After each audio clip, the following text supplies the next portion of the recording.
In Part 6, Chapter 7 of Crime and Punishment, Raskolnikov claims to have finally made up his mind. He visits his mother, who weeps with relief.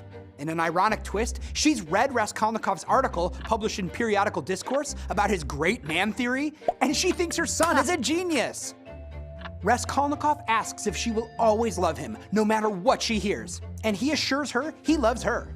Raskolnikov says he has to leave that day and go very far away. Pulcheria knows he is suffering. She prays with him, making the sign of the cross. He falls down to kiss her feet, and the two cry together. No matter how many times he ambiguously hints to leaving for a while, he finally relents to his mother's insistence upon returning and promises to come back the next day, lying to her. Raskolnikov goes home and finds Dunya waiting. He realizes she knows everything, and she tells him she has just visited Sonia. Speaking of whom, Raskolnikov opens up to Dunya more than he has with anyone other than Sonia, admitting to suicidal thoughts. Raskolnikov calls himself a vile man and admits he considered committing suicide by jumping in the river, but decided against it. Now he will confess to the murders. But then he switches gears, objecting to Dunya's description of the murders as a crime, then rationalizing them.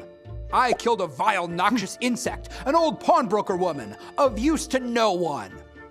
He questions whether it is worth suffering through imprisonment for his crime.